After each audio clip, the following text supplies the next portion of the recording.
Mahkamah Konstitusi memutuskan memenuhi permohonan penghapusan ambang batas atau presidensial threshold 20% Capres-Cawapres. Putusan MK ini membuka peluang setiap partai politik mengusung calon presiden dan wakil presiden dalam Pilpres mendatang.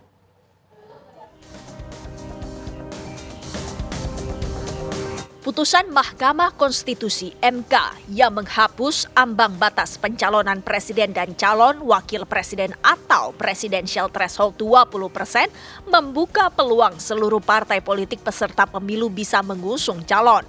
Sebelumnya, dalam pasal 222 Undang-Undang Nomor 7 Tahun 2017, calon presiden dan wakil presiden yang dicalonkan oleh partai politik harus memenuhi syarat ambang batas 20% jumlah suara parpol atau 25% jumlah kursi di parlemen. Anggota Komisi 2 DPR dari Partai Golkar Ahmad Doli Kurnia menyatakan banyak hal yang harus dirapihkan untuk mendukung putusan MK ini sehingga tidak terjadi tambal sulam dalam aturan proses pemilu. Banyak hal lagi yang harus kita rapihkan ya untuk memberikan dukungan terhadap putusan Mahkamah Konstitusi ini supaya memang putusan ini betul-betul bisa dilaksanakan secara baik ya. Tidak juga tambal sulam, tidak juga menimbulkan masalah yang baru, yang kemudian kerjaan kita nanti setiap mau pemilu mengganti-ganti aturan-aturan saja gitu. Sebelumnya, Mahkamah Konstitusi dalam putusannya menyatakan pasal 222 Undang-Undang Nomor 7 Tahun 2017 tersebut bertentangan dengan Undang-Undang Dasar 45.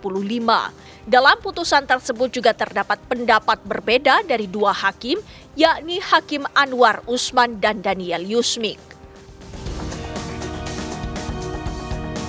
Tentang Pemilihan Umum Lembaran Negara Republik Indonesia tahun 2017 nomor 182, tambahan Lembaran Negara Republik Indonesia nomor 6109, bertentangan dengan Undang-Undang Dasar Negara Republik Indonesia tahun 1945 dan tidak mempunyai kekuatan hukum mengikat.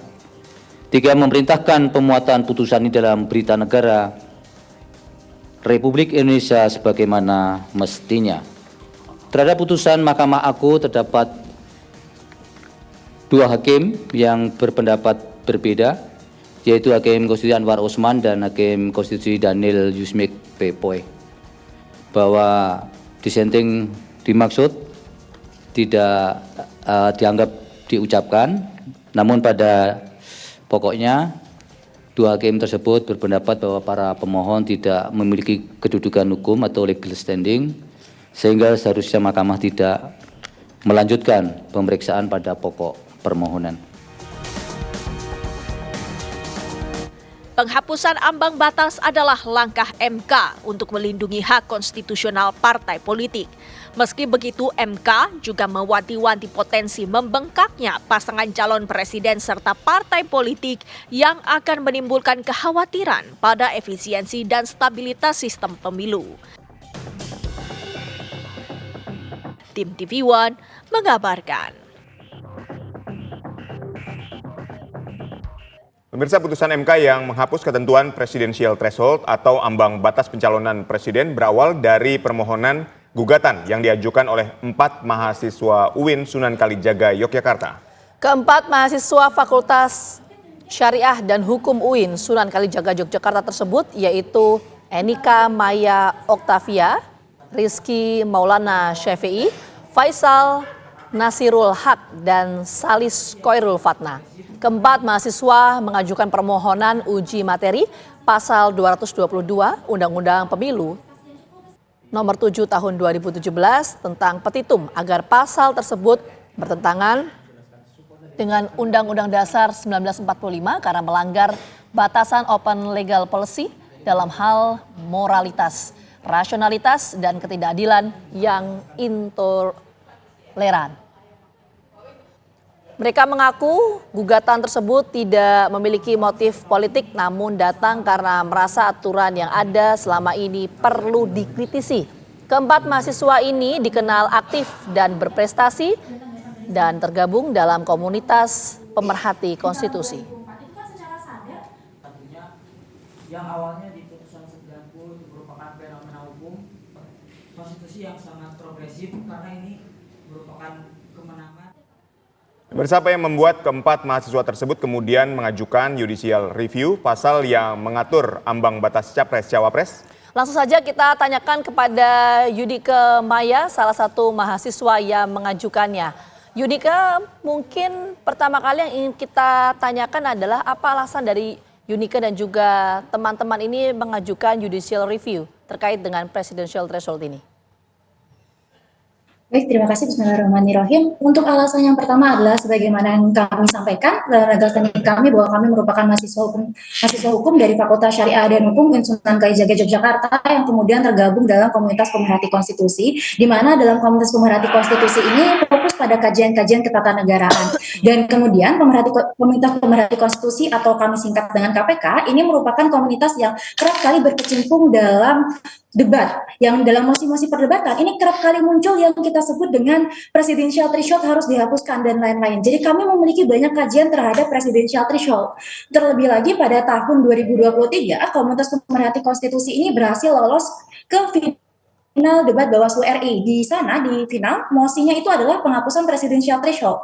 Setelah mosi itu kami perdebatkan, kemudian muncul putusan 90, di mana putusan 90 ini kan dia menggeser nih paradigma dari yang tadinya undang-undang pemilu ini hanya bisa digugat oleh orang-orang yang dipilih, in kasu ini adalah partai politik, itu kemudian bisa digugat oleh para pemilih. Nah, di situ kemudian kami mencoba mengambil momentum, yakni dengan mendrafting permohonan dari banyak kajian-kajian yang tadinya kami miliki pada, kalau saya tidak silap ingatan ya, itu di sekitar akhir bulan Januari sampai pertengahan Februari atau di awal semester 6 perkuliahan kami mendrafting permohonan tersebut lalu kami kirim ke Mahkamah Konstitusi pada akhir bulan Februari. Jika dipertanyakan kenapa harus setelah Pilpres, kenapa tidak sebelum Pilpres? Kami merasa bahwa jika kita ajukan sebelum Pilpres dengan waktu yang sangat sempit, maka tekanan-tekanan politik itu pasti akan mempengaruhi Mahkamah Konstitusi.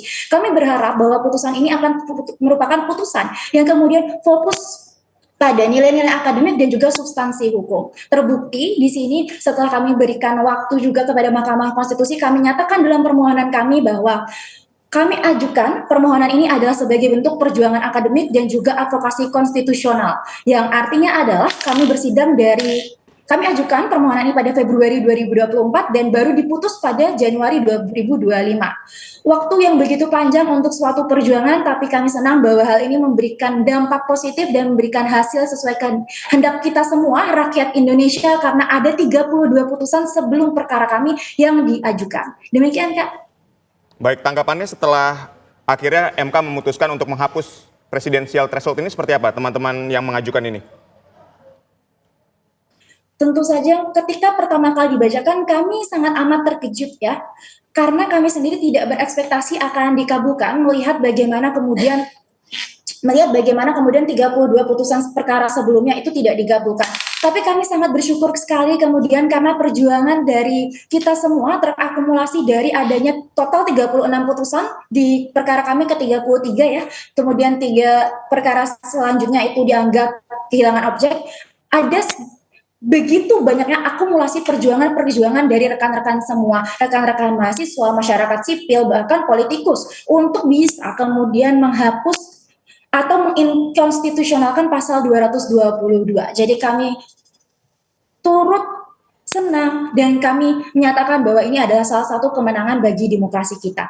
Oke, Yudike, mungkin begini, satu sisi teman-teman menggugat ini adalah tujuannya untuk sistem demokrasi kita. Karena kan ini membuka peluang calon presiden dan juga calon wakil presiden bisa lebih dari 2. Tapi bagaimana menjawab soal pertanyaan atau persepsi publik lainnya, Yudike, yang mengatakan bahwa kalau ada capres-cawapres lebih dari 2, ini potensi polarisasi politik akan lebih tinggi lagi terjadi.